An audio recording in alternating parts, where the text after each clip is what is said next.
Assalamu alaikum. Welcome to Chemistry NBF Federal Board 2025 paper. Today we are going to discuss MCQs first. आज का paper अल्हम्दुलिल्लाह हमारे guest paper के हिसाब से आया था. हमने रात को शॉर्ट अपलोड कर दिए थे और according to the guest paper की कौन से क्वेश्चंस बहुत ज़्यादा इंपॉर्टेंट हैं और आने के चांसेस हैं. तो हमें बहुत सारा पेपर जो है वो उसी से रिलेटेड मिला. आज हम अभी उसको डिस्कस भी करेंगे. शॉर्ट्स में ही मैंने अभी MCQs तो अपलोड कर दिए थे, लेकिन यहाँ पे हम लोग उसको डिटेल्ड एनालिसिस के साथ देखेंगे. First MCQ is measuring the concentration of a particular solution through titration is related with analytical chemistry. ये आपके पास स्ट्रेट सवाल आया है from the branches of chemistry. वहीं पे आपको किसी भी टाइट्रेशन में एनालिटिकल केमिस्ट्री देखने को मिलती है. Next is which element has greatest atomic radius. इसमें आपके पास ऑप्शन बनता है रुबीडियम. बाकी सारे अगर आप ऑप्शंस को कंसिडर करें एंड देन आप रुबीडियम को देखें तो डाउन द ग्रुप हमें पता है कि एटॉमिक रेडियस इंक्रीज करता है. हमें सारे एलिमेंट्स ग्रुप 1 के दिए गए थे, तो उनमें जो सबसे ज़्यादा एटॉमिक रेडियस का था उसे हम रुबीडियम कहेंगे. ये आपके पास ट्रेंड्स ऑफ एटॉमिक रेडियस से सवाल था. The sodium atom loses dash electrons. बहुत आसान ये सवाल था. इसके अंदर स्ट्रेट आपने देखना था कि देखिए सोडियम के अंदर हमारे पास 11 इलेक्ट्रॉन्स होते हैं. पहले शेल में 2, दूसरे में 8, आखिर में आपके पास 1 रह जाता है थर्ड वाले में. तो वो 1 रिमूव करेगा, तो 1 रिमूव करने से उसके ऊपर 1 चार्ज आता है और 1 रिमूव हो जाता है. ये आपके पास कैटाइन से सवाल आया था. अच्छा, correct temperature required to break the larger hydrocarbon is 450 to 750. ये थोड़ा सा आपका रट्टे वाला सवाल था.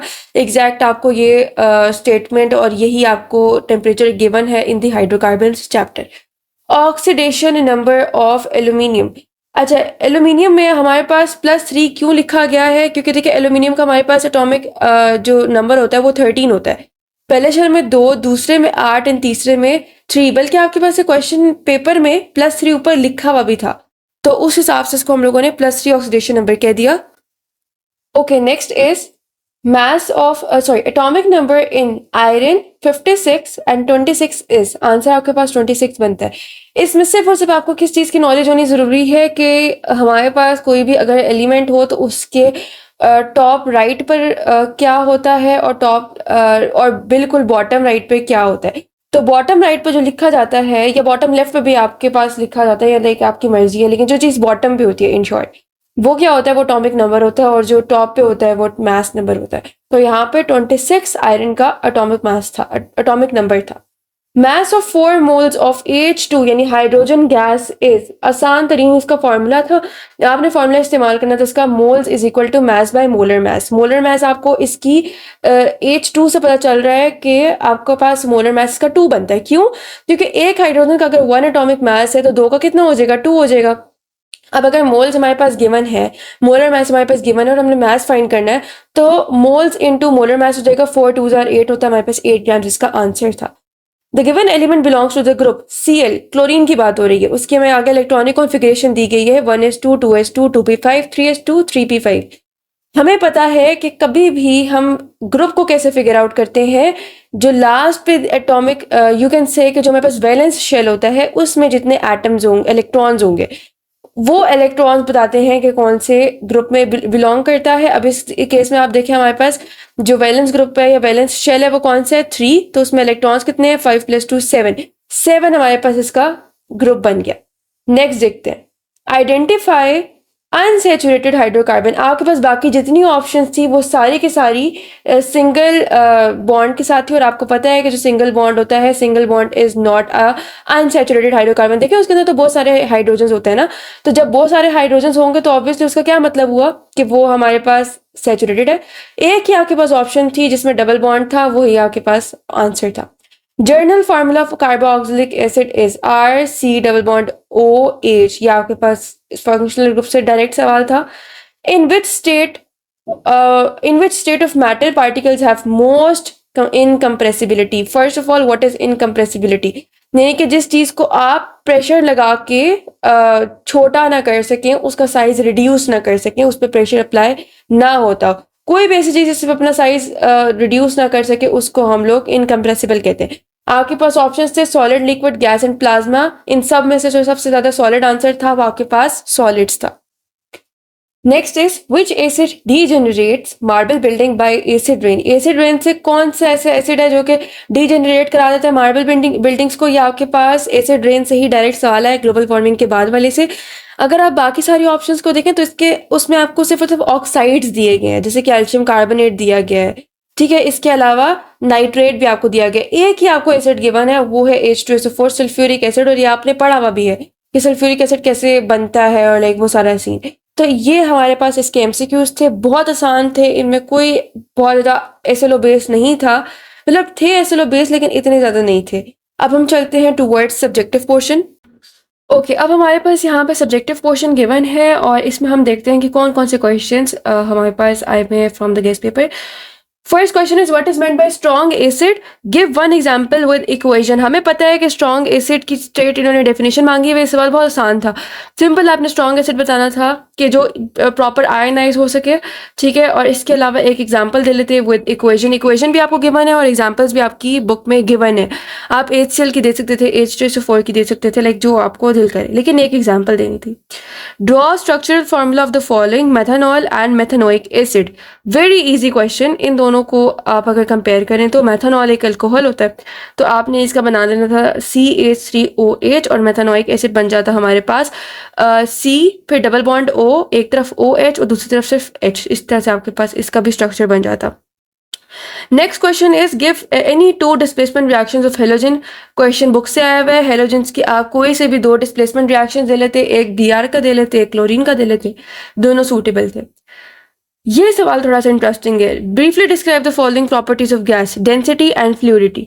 इसमें आपने देखना था कि गैस में देखिए वॉल्यूम ज़्यादा होता है, वॉल्यूम ज़्यादा होता है तो डेंसिटी और वॉल्यूम का इन्वर्स रिलेशन है, तो जितना ज़्यादा वॉल्यूम उतनी कम डेंसिटी। और फ्लूइडिटी और वॉल्यूम का डायरेक्ट रिलेशन है, तो जितना ज़्यादा वॉल्यूम उतनी ज़्यादा फ्लूइडिटी। तो इस तरीके से गैस की डेंसिटी कम होती है और फ्लूइडिटी ज़्यादा होती है। इससे आपने इसको एक्सप्लेन कर लेना था। Next question is determine the number of protons and neutrons in the following. Very easy question, simple. आपके पास तीन क्वेश्चन दिए हुए हैं। आपने देखना है कि जो बॉटम राइट पे आपको दिया गया है वो एटॉमिक नंबर है विच इज द प्रोटॉन्स, और एटॉमिक मास से आपने इसके न्यूट्रॉन्स फाइंड कर लेने थे, प्रोटॉन्स को माइनस करा के। तीनों में यही होना था। Next is identify the oxidising and reducing agents in the following reactions.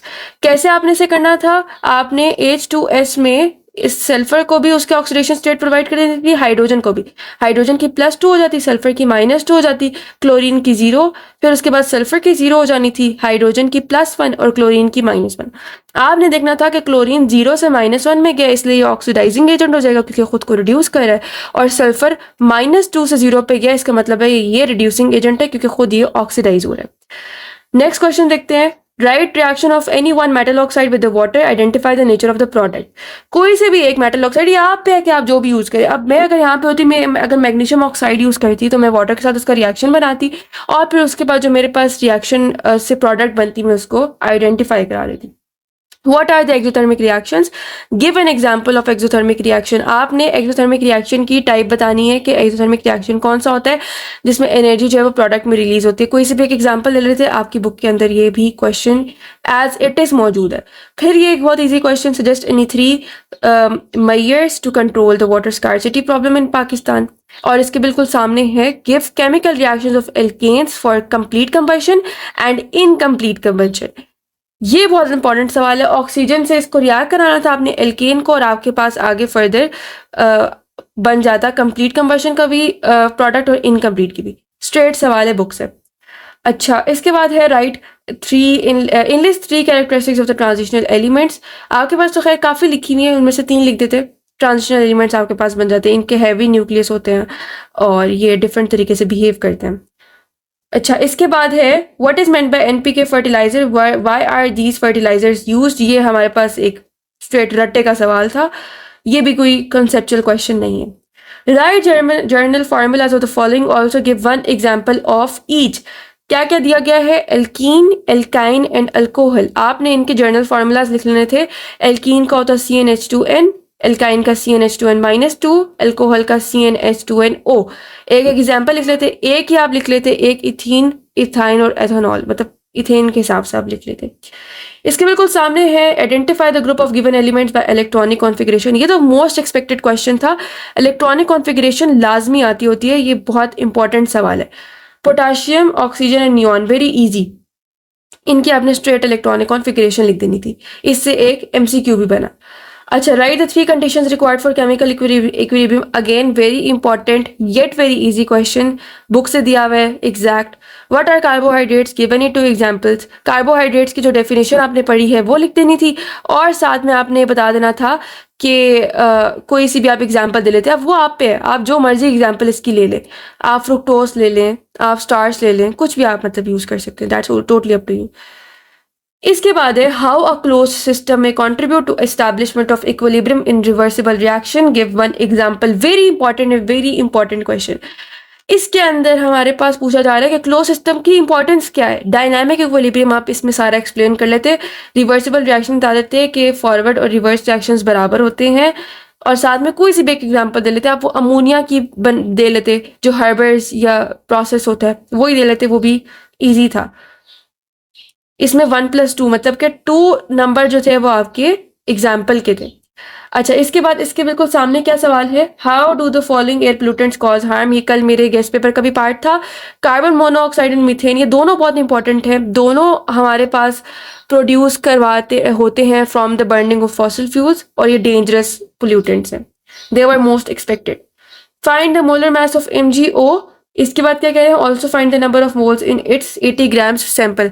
क्या करना था आपने, मैग्नीशियम 24 का प्लस करवा देना था ऑक्सीजन के 16 एटॉमिक मास से, प्लस कराते मोलर मास आता था। फिर उन्होंने आपको मोल्स फाइंड करने का कहा है 80 ग्राम्स ऑफ सैंपल से, यानी कि आपके पास मास भी गिवन है, मोलर मास आपने ऊपर फाइंड कर लिया, दोनों को डिवाइड कराते मोल्स आ जाने थे। What is meant by the isotopes of an element? Very important question. Give example of any element. Hydrogen की दे लेते, क्लोरीन, यूरेनियम, कुछ भी दे लेते, एक एग्जाम्पल देनी थी। कैलकुलेट द एंथैल्पी, ये क्वेश्चन भी बहुत इंपॉर्टेंट था, मेरे गेस्ट पेपर का पार्ट था। ब्रीफली डिस्क्राइब द फॉलोइंग, ये आपके पास आ गई केमिस्ट्री की branches, analytical, medicinal and inorganic. ये कल मैंने गेस्ट पेपर में डाली थी, बिकॉज एक क्वेश्चन लाजमी आता होता है फ्रॉम दी ब्रांचेस, ये मतलब मोस्ट एक्सपेक्टेड क्वेश्चन था। अब हमारे पास जैसे सेक्शन सी देखते हैं, सेक्शन सी में क्या है, compare given properties of metals and non metals. It is from my guest paper. बस फर्क ये है कि मैंने वहां पे स्ट्रेट डिफरेंस लिखा था मेटल्स और नॉन मेटल्स का, यहाँ पे उन्होंने आपको प्रॉपर्टीज 3 दे दी कि इसके हिसाब से आपने बताना है कि मेटल्स और नॉन मेटल्स में क्या क्या फर्क आ रहा है। Draw dot and cross product for the following. अच्छा, ये हमारे पास NH3 के हिसाब से N2 और CH4 के हिसाब से उन्होंने बनाया।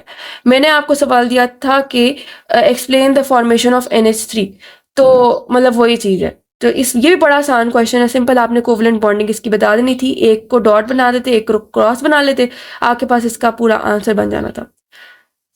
Next is give the balanced chemical reaction of the HCl with Zn NaCO3 NaOH। सीधा सीधा बुक से दिया हुआ है, और ये क्वेश्चन भी मैंने कल गेस्ट पेपर में ऐड किया था। ये एक बहुत इंपॉर्टेंट लॉन्ग क्वेश्चन था। Zn को आप HCl के साथ रिएक्ट कराते, सिमिलरली नेक्स्ट पार्ट को भी और उससे नेक्स्ट को भी, आपके पास प्रोडक्ट्स बन जाती। हम इसको ज़्यादा बहुत डीपली डिस्कस इसलिए नहीं कर सकते कि वीडियो बहुत ज़्यादा लंबी हो जाएगी। How can alkenes be prepared by the following, give the chemical reaction for each. Alkynes, alkyl halides, दोनों के हिसाब से आपने बताना है कि आप एल्केन कैसे बना सकते हैं। पहले में तो आप हाइड्रोजनेशन करा के स्ट्रेट एल्केन बनाएंगे। एल्काइल हैलाइड के लिए भी आपके पास बुक में क्वेश्चन मतलब गिवन है कुछ ना कुछ reactions. What is the relationship between Avogadro number and the mole? Also write the symbols and values of the Avogadro number. Very easy question, I must say. और एक्सपेक्टेड भी था। ये पिंडी बोर्ड में भी बहुत इंपॉर्टेंट है, और ये फेडरल में भी बहुत इंपॉर्टेंट है। What is corrosion? Write its chemical reaction. Describe any one method to prevent corrosion। ये तीनों के तीनों सवाल मेरे कल गेस्ट पेपर में थे, जो इन्होंने सबमर्ज करके एक लॉन्ग बना दिया। What is meant by allotropy? Discuss any 2 types of allotrophs. ये भी हमारे पास कल के शॉर्ट जो गेस्ट पेपर था उसमें था। शॉर्ट्स में मैंने जो ऐड किया था, एलोट्रॉपी की डेफिनेशन बताई थी, कोई से भी 2 एलोट्रॉप बता देते, ग्रेफाइट बता लेते, डायमंड बता लेते, बकी बॉल बता लेते, that was your choice. What is meant by lipids and proteins? Write any 2 sources of each. That was also the part of guest paper. Lipids and proteins की definition बतानी थी, और साथ sources बताने थे कि आप कहाँ कहाँ से lipids और proteins हासिल करते हैं।